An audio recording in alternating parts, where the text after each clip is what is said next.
Bonjour à tous et bienvenue dans Psyché, votre nouveau podcast 100% Swiss-made dédié à la santé mentale. Alors que la santé mentale devient un enjeu majeur de la politique sanitaire en Suisse et dans le monde, on a voulu plonger dans les méandres des troubles psychiques à travers des interviews, des témoignages, des récits de vie de nos patients, actuels ou anciens, de leurs proches, mais aussi de celles et ceux qui font vivre nos cliniques. Pensé et réalisé par les équipes des cliniques de la Métairie et du Grand Salem, ce podcast tentera de vous informer et de vulgariser, sans stigmatiser, sur les différents troubles psychiques que chacune et chacun peut croiser dans son parcours de vie. Vous pouvez retrouver notre podcast sur les plateformes d'écoute habituelles, Spotify, Apple Podcasts, Deezer, et tous les liens sont disponibles dans la description. Je profite évidemment de ce premier épisode de lancement pour vous inviter à vous abonner au podcast dès maintenant pour ne rien rater de tous les prochains épisodes. Laissez-nous aussi vos commentaires, si vous avez des questions, on essaiera d'y répondre le plus rapidement possible. Et bien sûr, laissez-nous de bonnes évaluations, et oui, parce que ça nous permettra d'être bien référencés et que ce podcast soit visible du plus grand nombre. Dans ce premier épisode, et plus largement durant un certain nombre d'épisodes à venir, on va parler de la dépendance et d'addiction. Alcool, cocaïne, cannabis, jeux d'argent, sexe, nourriture, dépendance affective ou encore codépendance. On va tenter d'aborder au mieux tout ce que nous prenons en charge au sein de ce qu'on appelle ici à la clinique La Métairie l'UMD, l'unité des maladies de la dépendance. Avant de vous emmener durant les prochaines semaines au cœur de cette unité de soins des maladies de la dépendance et d'écouter les témoignages de patients mais aussi de nos soignants, on a voulu faire ce premier épisode en tête-à-tête avec la pierre angulaire du programme, notre conseillère en addiction, Sylvie Vuez. Bienvenue à tous dans Psyché, votre nouveau podcast suisse sur la santé mentale. Bonjour Sylvie. Bonjour Guillaume. Merci d'avoir accepté l'invitation pour ce premier numéro de Psyché. C'est un grand plaisir pour moi. Voilà, avant de commencer, en fait, je voulais juste parler d'une petite anecdote à nos auditeurs, parce que il y a maintenant 5 ans, quand je suis arrivé ici, la première vidéo qu'on a faite à la Métairie, c'était une vidéo sur l'UMD, où tu nous présentais le programme. Tu te rappelles, c'était au chalet, à l'époque où... voilà.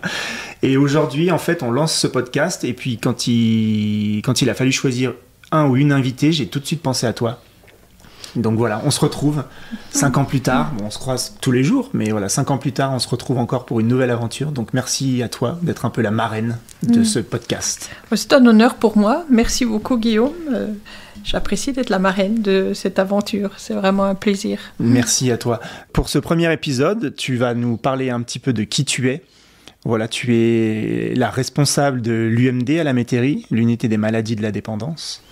Tout à fait. Voilà, tu es notre conseillère en addiction et dans ce premier épisode, on va retracer un petit peu ton parcours jusqu'à ton arrivée à la Métairie. Et puis, dans les épisodes qui suivront, on entrera vraiment dans le vif du sujet, on vous expliquera ce qu'est l'unité des maladies de la dépendance, comment sont accueillis nos patients, ce qu'ils font, quels sont les groupes auxquels ils participent, etc., etc. Donc voilà. Tu es prête ? Je suis prête. On peut y aller ? On peut y aller. Allez, c'est parti.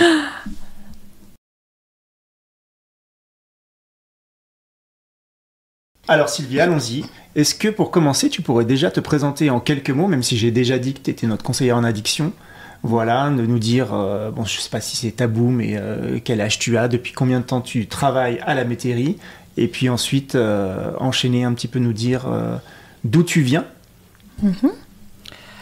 Déjà pour commencer, oui, ça fait 17 ans que je suis à la clinique de la Métairie en tant que conseillère en addiction, donc peut-être... Par une toute petite parenthèse, qu'est-ce que c'est, conseiller en addiction ? C'est spécifique au modèle Minnesota, dont on expliquera tout ça tout à l'heure, où les thérapeutes ont eux-mêmes traversé la maladie de la dépendance, quel que soit le produit, l'alcool et toute autre drogue ou médicament, et ensuite vont transmettre leur expérience à d'autres personnes afin de les aider à aller vers la sobriété. D'accord. Et ça, c'est vraiment le point de mire de ce programme. Alors, j'ai 60 ans, un peu plus, mais on va dire 60.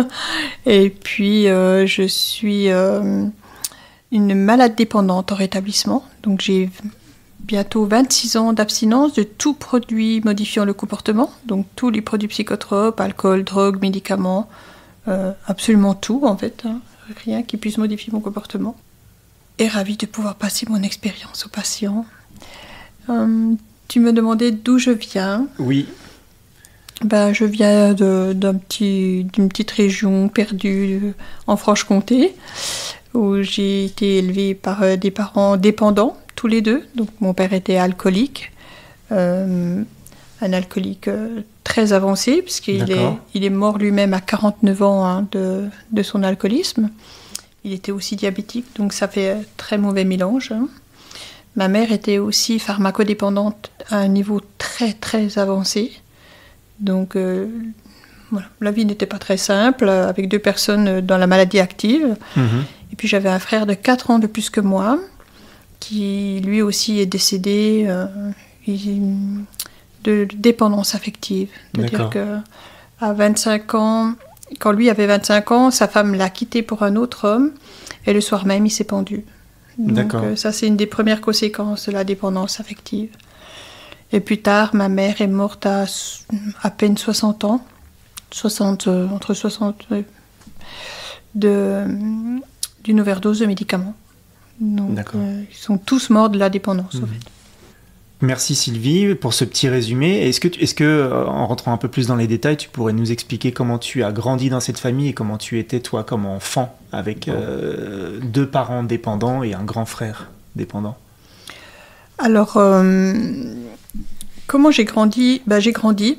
Je crois qu'on survit à tout. C'est impressionnant la capacité de résilience d'un être humain, quand même. Et je dirais que on expliquera la codépendance plus tard. On fera un épisode 100% dédié à la codépendance. Oui. Tout à fait. Et ça, moi, je me sentais vraiment extrêmement dans la codépendance. C'est-à-dire que j'étais là pour aider les autres. J'étais là pour aider ma mère, j'étais là pour aider mon frère, sous des formes des fois un peu particulières d'ailleurs. Mais j'ai toujours été une sauveuse. Voilà, je voulais sauver le monde, sauver... Et ça, tu l'as ressenti vraiment très très jeune? Oh, très très jeune, oui, d'accord. Vraiment. Et très très jeune aussi, mais vraiment très jeune. Hein. Avant 6 ans, je pense que je devais avoir 4 ans, j'avais une attraction très puissante pour les pharmacies. C'est-à-dire que dans tous les appartements qu'avaient mes parents, il y a toujours une pharmacie avec des médicaments. Et comme ma mère prenait beaucoup de médicaments... je pense que j'allais fouiller, c'était mon activité préférée, j'allais fouiller dans les pharmacies et j'avalais tout ce que je trouvais. Donc j'ai fait plusieurs lavages d'estomac.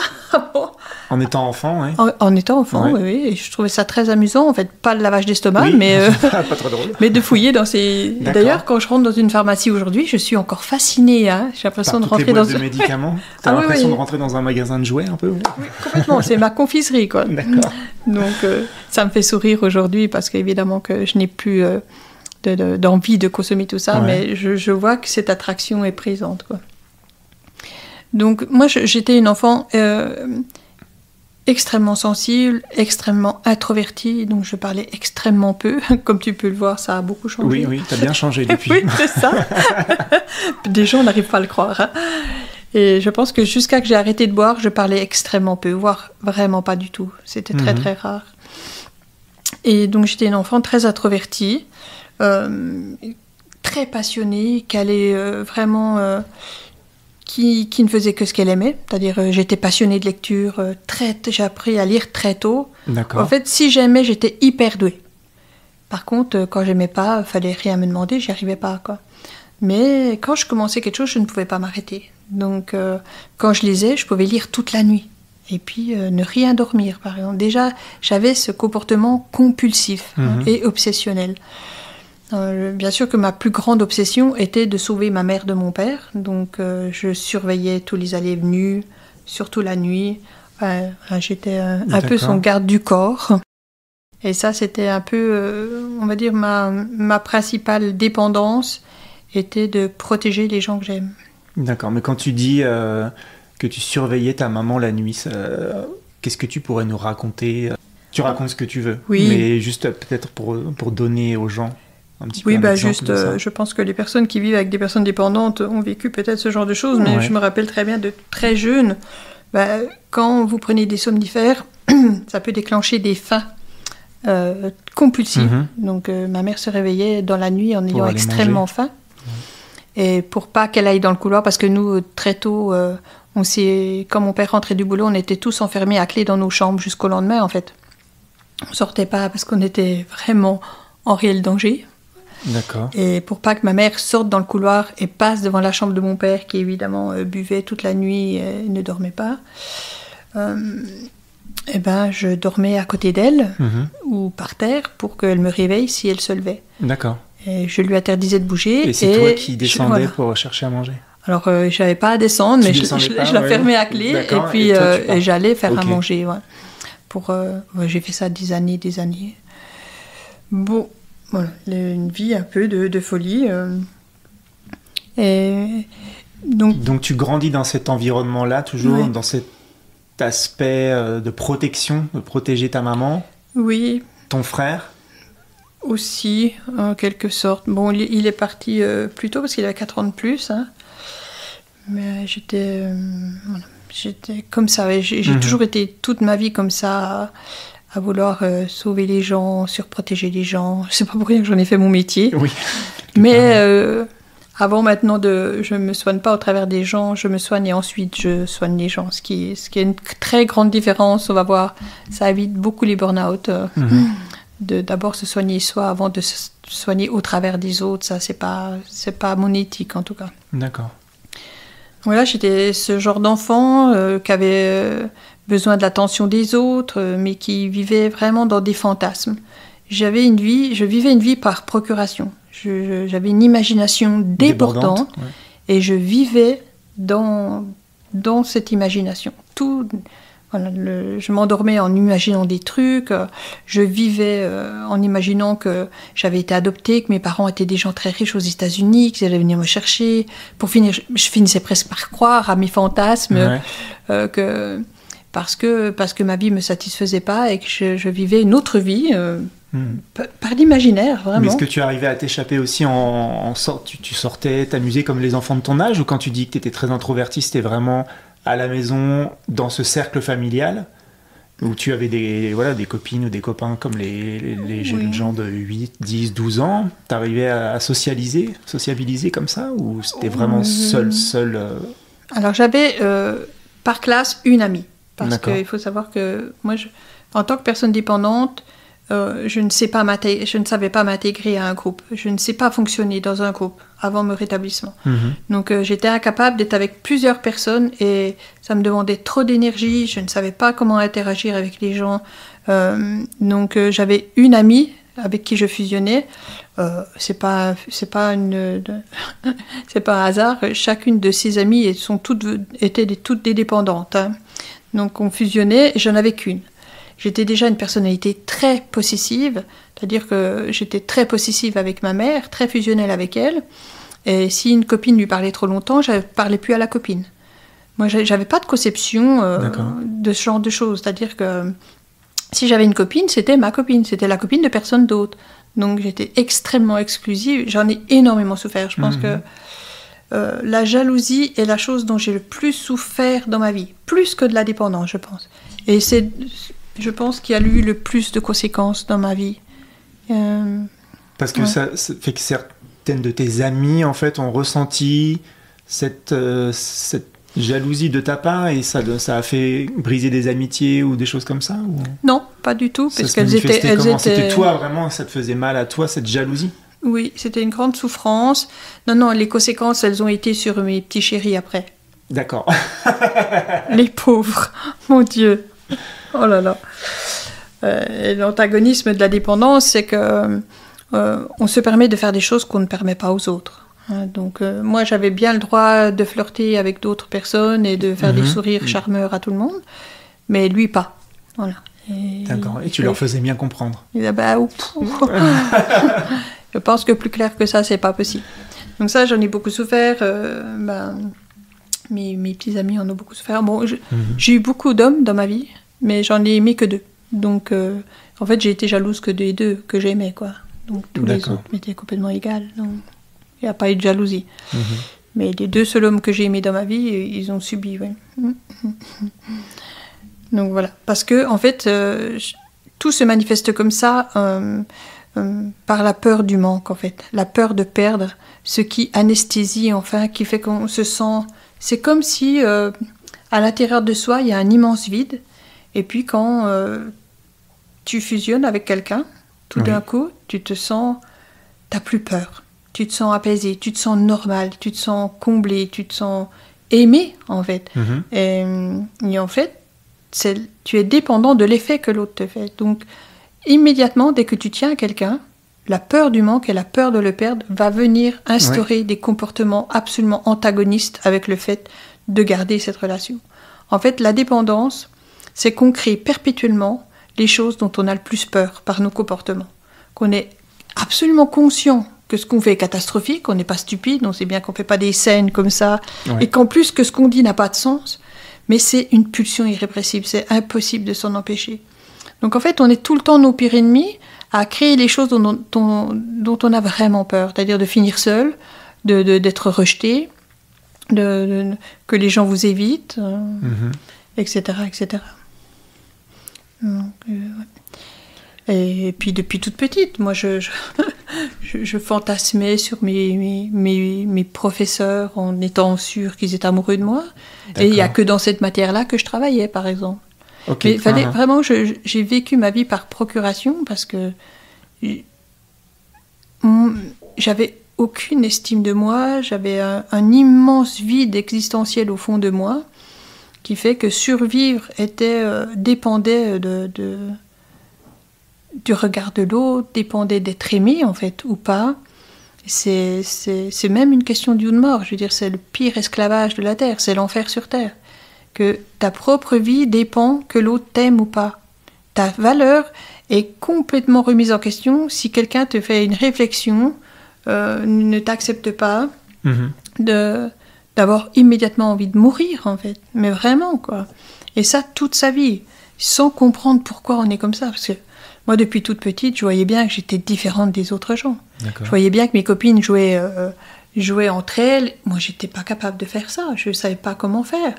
Je voyais bien que mes réactions étaient surdimensionnées, que mes émotions étaient trop puissantes, que mes réactions surprenaient les autres. Je voyais bien que je n'étais pas comme les autres. Alors, j'ai toujours été consciente de ça, mais tu es conscient que ce que tu fais, ce que tu dis... n'est pas bon pour toi, ni pour l'autre, mais tu es absolument incapable de t'en empêcher. Et tu vois venir les conséquences dans la figure sans pouvoir comprendre une seconde pourquoi tu es comme ça, en fait. Et voilà, le jour où j'ai compris que j'étais dépendante, ça a été la réponse de 34 ans de souffrance, vraiment de souffrance. Et d'incompréhension, à se chercher, à pas savoir. En fait, j'appelle souvent ça la maladie du caméléon. C'est-à-dire que dès que j'aimais bien quelqu'un, je le calquais. Et j'adoptais ses goûts, j'adoptais tout ça. Et quand et j'étais même des fois avec des gens qui ne me plaisaient pas du tout, qui n'étaient pas du tout... qui correspondaient pas du tout à mes valeurs, à mes attentes, à mes goûts. Mais du moment que l'autre m'avait choisi, j'arrivais à m'en contenter. Ouais. Voilà. C'est pour ça qu'aujourd'hui, avec tout ça, ça génère beaucoup d'humiliation, beaucoup de situations d'abus, beaucoup de honte, beaucoup de culpabilité. C'est une douleur intense.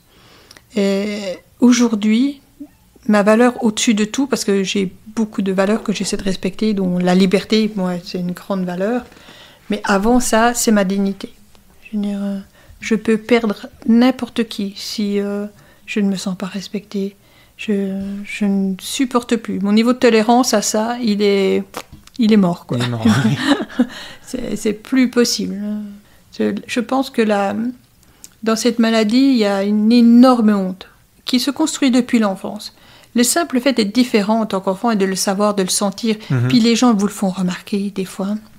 Parce qu'on voit bien quelqu'un différent. Et d'un enfant, entre les enfants, un qui est différent, ça fait peur. Oui. Donc, ça va pas. Vous êtes mis de côté ou... Moi, j'ai jamais été harcelée, mais mis de côté, oui, parce que on sent entre nous qu'il y a quelqu'un qui est pas comme les autres. Ouais, tout à fait. Donc, et ça fait grandir la honte. On se sent différent. C'est pas normal. On se sent pas normal. Et la honte, je pense que c'est ce qui tue les dépendants, parce que c'est ce qui fait taire, c'est ce qui fait qu'on va se blinder de systèmes de défense, comme le déni, de ne pas voir la réalité, le perfectionnisme, de vouloir être parfait, sinon on ne vaut rien, et puis l'orgueil. Alors l'orgueil, c'est ce qui nous rend ultra susceptibles, et qui fait qu'on a beaucoup de difficultés relationnelles avec les autres, parce que quoi qu'on dise à un dépendant, il va le prendre de travers. Il va mal le prendre. Parce que d'abord, il ne voit que le négatif, et ça, c'est vraiment dans le cerveau, hein, c'est une maladie du cerveau. La personne a la capacité de ne voir que le négatif. Et il va tout interpréter par un mauvais filtre. Donc, tout ce qu'on lui dit va être pris personnellement, dirigé contre lui, et mal interprété. Ce qui fait qu'il y a de très, très graves difficultés de communication avec une personne dépendante qui ne se rétablit pas. Hein. Et même quand il se rétablit, il va devoir faire bien 1 an ou 2 de boulot sur lui pour inverser. Moi, je leur dis toujours, il faut tout désapprendre et tout réapprendre. Votre vision de vous, du monde, de tout est complètement faux, c'est inverser la réalité. Et petit à petit, petit bout par petit bout, quand le déni tombe, qu'ils prennent conscience des choses comme ça, que non, le monde ne leur en veut pas, que tout le monde ne les déteste pas, que si on leur dit quelque chose, c'est pas automatiquement qu'on les aime pas, que si on parle trop vite, trop fort, ça veut pas dire qu'on les aime pas, qu'on leur manque de respect. Enfin, les dépendants, tout est interprété comme un manque de respect, tout est interprété comme une injustice, parce qu'il n'y a pas le bon filtre. Et en fait, lorsqu'on s'adresse à une personne dépendante, on s'adresse à cet enfant intérieur qui n'a pas grandi, hein, cet enfant roi, qui est immature, mais qui est dans un corps d'adulte. Donc l'autre adulte en face, il nous parle comme un adulte, mais en fait, il est en train de parler à un enfant de 8 ans qui ne sait pas quoi faire de ces informations. Donc il réagit comme un enfant de 8 ans. À dire... Et ça, c'est ce qui fait que la communication entre des adultes non dépendants et dépendants, il n'y a pas le mode d'emploi. Oui, c'est très compliqué. Voilà. Il n'y a pas le bon décodeur. Et ça va demander vraiment de décoder tout ça et de recoder tout ça pour qu'on ait un vrai système de pensée dans la réalité. Bon, il faut grandir en maturité adulte, hein, de façon à pouvoir gérer la colère, de savoir ce que c'est déjà, de ne plus la confondre comme pour de la violence. Ça aussi, on en parlera, hein, c'est un thème important. De pouvoir gérer un conflit sans complètement couper la relation, parce que c'est ça, indépendant, hein, c'est tout ou rien. Donc, tant que ça va, ça va. Si ça va pas, le moindre truc, il va complètement couper la relation, parce qu'il va pas savoir réparer, il va pas savoir repartir sur d'autres bases. Tout est extrême, en fait, hein, c'est tout noir, tout blanc. D'accord. Et toi, est-ce que tout à l'heure tu disais, justement, tu l'as répété plusieurs fois, et moi je l'entends plusieurs fois depuis 5 ans avec toi, c'est que la dépendance est une maladie, bien sûr, reconnue comme telle par l'OMS. Est-ce que toi, dans ta vie d'enfant, d'adolescente et de jeune adulte, tu as en tête le moment où tu as compris, où tu as réussi peut-être à mettre un mot? Voilà, tu me disais tout à l'heure, depuis petite, je sens j'ai quelque chose, mais quand est-ce qu'on met vraiment des mots, où on se rend compte que oui, c'est une maladie? Est-ce que c'est quelqu'un qui te l'a dit? Ou tu t'es sentie... voilà, tu dis que je me suis sentie différente aussi, etc. Mais est-ce qu'il y a un jalon, peut-être un moment clé qui t'a fait comprendre ça? Alors, la question que tu me poses, elle est compliquée, parce que moi, la première fois on y croit ou pas, hein, mais je m'en souviens comme si c'était hier, hein, j'ai une très très bonne mémoire de certaines choses, pas de tout d'ailleurs, mais où je me souviens que j'étais dans un champ, ma mère promenait le chien, et je pense que je marche à peine, hein. D'accord. Ma mère s'éloigne et j'ai l'impression que je suis en train de mourir, de chuter dans un trou sans fond. Tu sais, comme ces rêves où tu tombes et que tu peux pas t'arrêter. Eh ben, c'est exactement ce que j'ai ressenti. Et là, c'était l'enfer. Et j'ai ressenti ça des millions de fois dans ma vie. C'était horrible. Et là, je savais déjà qu'il y a un truc qui allait pas, tu vois. Au primaire, je voyais bien qu'il y a un truc qui allait pas. Mais jamais j'aurais dit que c'était une maladie, parce que... déjà, la société, vu la vie que j'avais, il disait plus que c'était des conséquences de la vie que j'avais avec mes parents. Alors oui, ça n'a pas dû aider, hein, on est bien d'accord. Hein. Mais j'étais comme ça depuis toujours. Je suis née comme ça, clairement. D'ailleurs, c'est maintenant démontré que c'est une maladie génétique. Chez moi, c'est pas un secret. C'est quasiment devenu héréditaire, donc dans ma famille. Donc, Dieu merci, tout le monde ne consomme pas, mais au niveau dépendance affective, codépendance et hypersensibilité, alors là, on y est tous, quoi. D'accord. C'est pareil, ce niveau de tolérance aux psychotropes très élevé qu'on a, on l'a pas parce qu'on a consommé des produits, on l'a de façon innée. Moi, depuis toute petite, je me suis fait... Quand tu disais tout à l'heure pour les médicaments, par exemple. Voilà, oui, mais ça, c'était l'attraction. Ouais. Mais moi, où j'ai vu que je supportais bien les choses, c'est que le dentiste, je suis devenue vraiment phobique du dentiste parce que j'ai mis 30 ans à trouver un dentiste qui acceptait de croire que quand il m'avait injecté 6 fois, je n'étais pas anesthésiée. Et quand on pique dans une gencive, qu'il te dit « Oh, mais non, c'est psychologique », non. Quand t'es pas anesthésié, c'est pas psychologique. Mais mon niveau de tolérance aux psychotropes était déjà tellement élevé que le dentiste ne pouvait pas m'anesthésier. Et il voulait pas en rajouter. Donc évidemment, j'ai eu des soins pas très endormis, c'était pas cool, quoi. D'accord. Donc, je me souviens d'un épisode, j'ai eu un grave accident de la route à 17 ans. Donc c'est pas moi qui conduisais, c'était mon futur mari qui avait bien picolé. Et le chirurgien, j'ai eu beaucoup d'opérations suite à ça. Et il me disait, mais c'est pas possible, mais il te faut des doses de cheval, tu t'es encore réveillé pendant l'opération, il me disait. Et ben ouais, et j'ai bien vu. D'ailleurs, la première fois que j'ai bu, j'ai bu quand j'étais petite de façon sporadique, des petits trucs comme ça, mais très jeune. Mais la première fois que j'ai vraiment bu, je me souviendrai toujours, c'était à une boum, c'est la première fois je savais pas que c'était de l'alcool. J'étais assise, j'osais pas aller danser, j'étais assise d'une sangria, tu vois. Oui. Et j'ai commencé à boire ça, mais c'est super bon, c'est plein de fruits, c'est sucré. Moi, j'ai bu ça comme du jus de fruits, tu vois, toute la soirée, à rester sur ma chaise. Oh mon Dieu, mais j'ai pas pu me lever, je n'avais plus de jambes, j'ai cru que j'allais mourir, mais j'en ai bu une quantité phénoménale. Et dès là, j'ai déjà vu que quand je commençais, je ne pouvais plus m'arrêter. Tu pouvais pas t'arrêter. Et pareil, quand je buvais avec des amis, et des gaillards, grands comme toi et plus costauds encore. Plus costauds que moi. Ouais. Ils étaient couchés par terre, et moi, je pouvais continuer de boire. Ouais. Et moi, je croyais que c'est moi qui étais pas malade, et eux qui étaient des petites natures et qui étaient malades parce qu'ils tenaient pas l'alcool. Et j'en étais même presque fière. C'était l'inverse. Quand vous voyez quelqu'un qui tient super bien l'alcool, c'est qu'il est alcoolique. Voilà. Après, bien sûr, c'est progressif, ça évolue sur une vingtaine d'années, donc c'est pas... Donc après, tu rentres dans cette dépendance à l'alcool, et jusqu'à quelle limite et à quel moment tu as décidé, ou tu es parti, toi, en cure? Alors, ça a été très progressif, ça commence de temps en temps, mais après, on trouve des excuses. Moi, j'invitais beaucoup de monde à la maison depuis longtemps. J'ai cru que j'étais super sociale, mais je ne suis pas très sociale, en fait.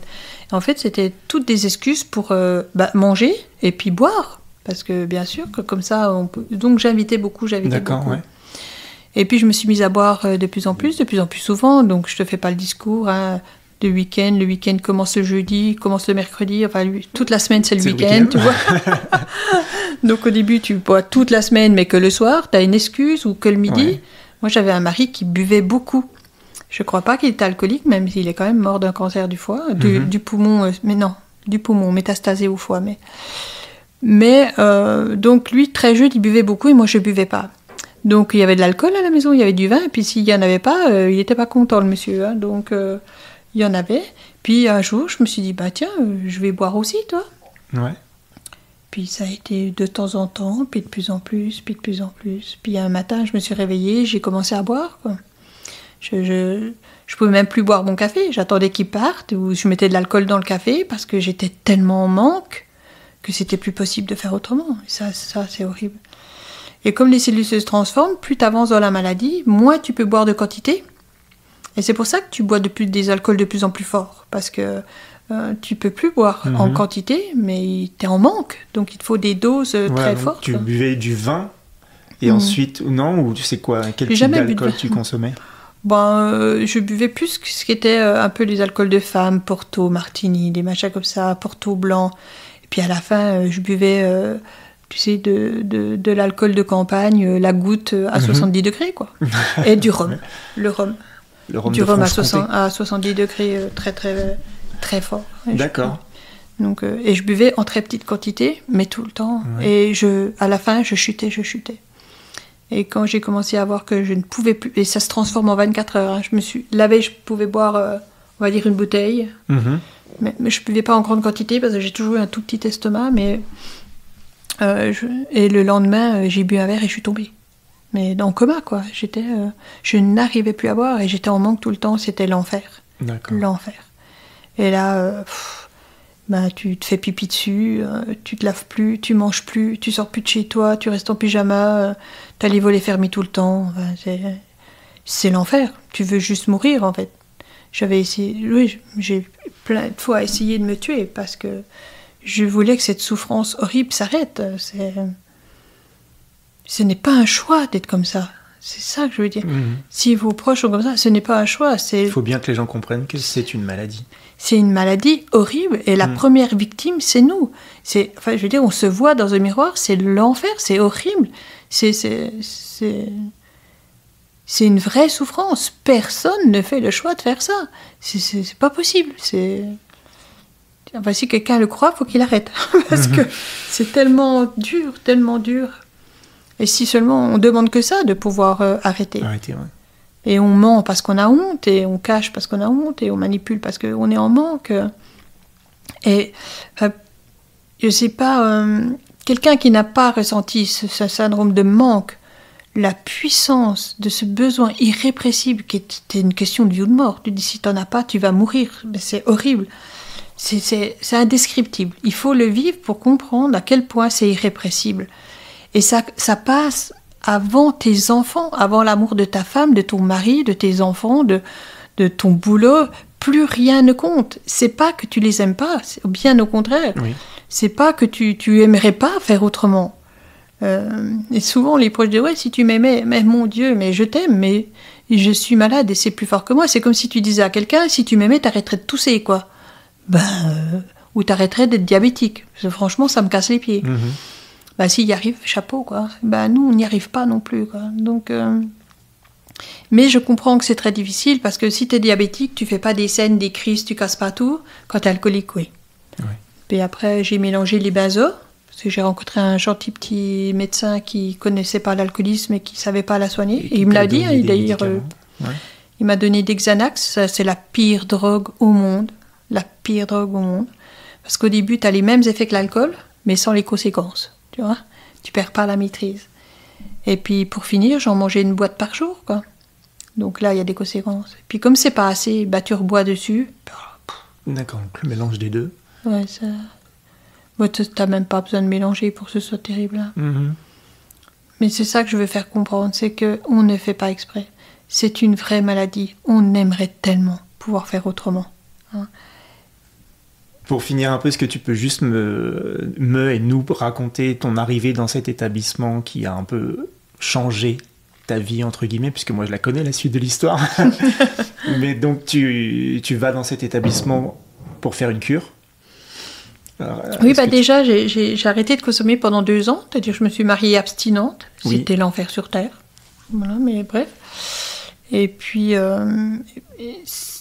Après, j'ai rencontré les alcooliques anonymes. Donc j'ai une voisine qui était boulimique qui m'avait emmenée aux alcooliques anonymes. Ça, c'est la seule chose de bien qu'elle ait fait, vraiment. Et j'ai tenu 9 mois. Et puis au bout de 9 mois, j'ai rechuté parce que j'ai rien compris, en fait. J'étais dans un déni total, je comprenais rien. Et pendant que j'étais aux alcooliques anonymes, j'étais allée faire une formation publique dans un hôpital en Haute-Saône. D'accord. Vraiment le truc pourri. Et pendant l'IP, la toubib qui était présente là, qui n'était pas psychiatre, hein, qui était que médecin, mais responsable du service d'addicto là-bas, assistait à l'IP. Puis c'était un requin, la nana. Vraiment. Bon, moi je l'adore, hein, mais vraiment une femme de fer, tu vois. Et j'ai vu cette femme et je l'ai aimée tout de suite. Parce que moi, je suis quelqu'un de très puissant, tu vois. Et il n'y a pas beaucoup de gens qui peuvent me dire quoi faire. Il y a eu mon mari et elle, tu vois. D'accord. Et je me suis dit tout de suite dans ma tête, et je me rappelle encore ce moment, je la vois sur cette chaise, dire mais si un jour je dois faire une cure, je viendrai ici. C'est elle qu'il me faut. Il y a qu'elle qui pourra me dire quoi faire, je me laisserai faire par elle. Je le savais. Et j'ai rechuté, bien sûr, parce que je regardais plus les mecs pendant le groupe que ce qu'ils disaient, donc ça fonctionne pas bien. Même si quand même la première fois que je suis allée... cet alcoolique anonyme qui racontait sa vie, j'avais vraiment l'impression qu'il racontait la mienne en fait. Ouais. Parce qu'on a vraiment tous une telle similitude dans les symptômes, dans les conséquences. Dieu merci, parce que sinon, pendant longtemps, on croit qu'on est tout seul à être ce Puis monstre. en écoutant les autres, tu te dis mais en fait il était chez moi ou il a regardé chez moi par la fenêtre, c'est exactement ma vie qu'il est en train de raconter. C'est ça, exactement. Et puis quand j'ai rechuté, je suis partie donc voir cette toubib qui s'appelle... Annie Bollet, qui est en retraite maintenant depuis un petit moment. Et elle avait eu... mais vraiment... Je crois vraiment au destin. C'est un truc de fou. Parce que cette toubib, donc c'est très loin de la clinique de la Métairie à Nyon. Mais elle était venue faire un stage avec Daniela Danis. D'accord. Dans le service du Jura, en Minnesota. Et elle y croyait à fond, elle croyait à fond aux alcooliques anonymes. D'ailleurs, elle refusait d'accueillir d'autres associations d'abstinents. Elle ne voulait que les alcooliques anonymes et tout ça. Et du coup, elle appliquait, avec ses moyens du bord, le modèle Minnesota dans ce vieil hôpital où on était bouffé par les moustiques.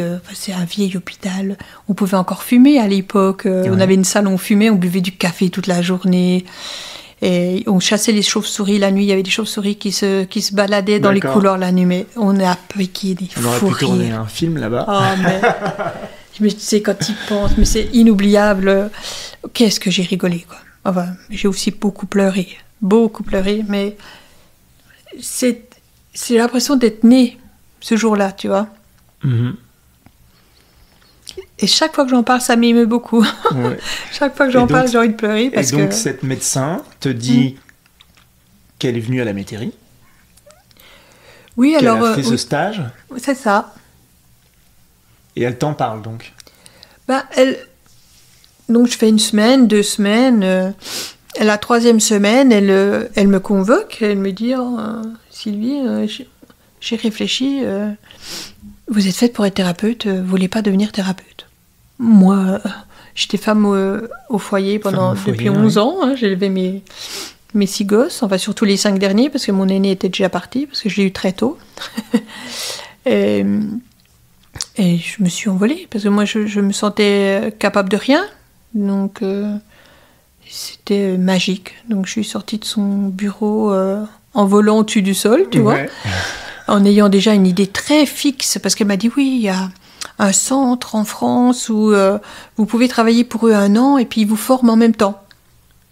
J'ai dit, c'est bon, j'y vais, quoi. Pas de souci. Je suis assez extrême comme ça. Et moi, je suis quelqu'un, quand j'ai une idée en tête, j'y vais, quoi. Je n'abandonne jamais.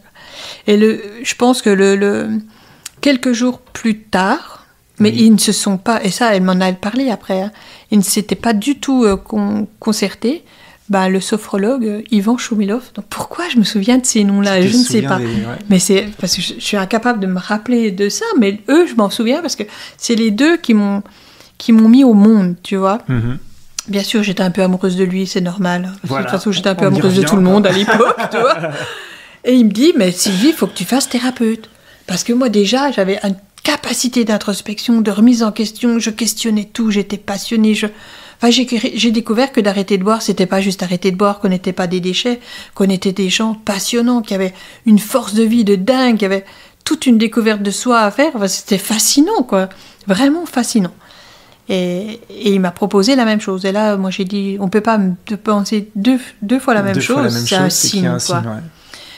Et je me souviendrai toute ma vie, j'ai appelé mon mari ce jour-là, le pauvre qui était déjà avec elle, qui avait déjà tellement peur pour moi, pour tout. Parce que les 15 premières années, il était très très dur avec moi. Puis après les 15 prochaines, il a été très très sympa avec moi. Donc on a un peu... et moi pas. D'accord. Et du coup, il avait déjà très peur et je lui ai dit, écoute, je vais pas rentrer en fait. J'avais 5 gosses. Hein. Ouais. Donc de 2 à 8 ans. Hein. Et je vais pas rentrer, je pars 1 an en stage, je vais faire ça.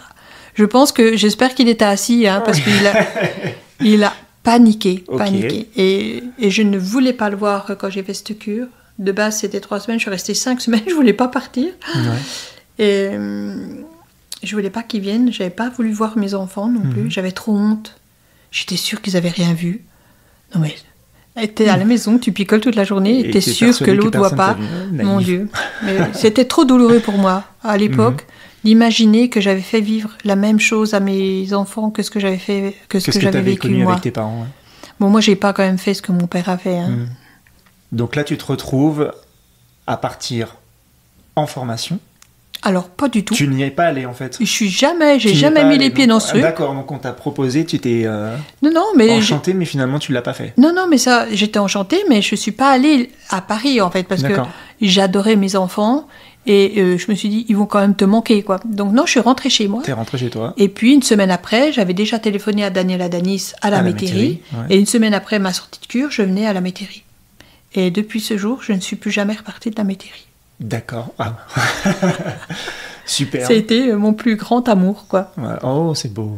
Superbe fin. Ce que je te propose, c'est qu'on en reste là. On va garder un peu... avec plaisir. Un peu d'histoire sous le coude. On en a encore beaucoup à raconter. Et voilà, je te remercie de nous avoir raconté un petit peu ton parcours de vie jusqu'à ton arrivée à la métairie. Et puis, je te propose qu'on se retrouve pour le prochain numéro, où là, on rentrera vraiment dans les détails et on expliquera aux auditeurs ce qu'est l'UMD, comment il fonctionne, qu'est-ce que la méthode Minnesota, le programme 12 étapes, enfin voilà, on rentrera bien dans les détails, comme il faut. Merci à tous d'avoir écouté ce premier épisode de Psyché. Retrouvez-nous sur les plateformes d'écoute traditionnelles et à la semaine prochaine. Au revoir. Merci Guillaume, merci à tous.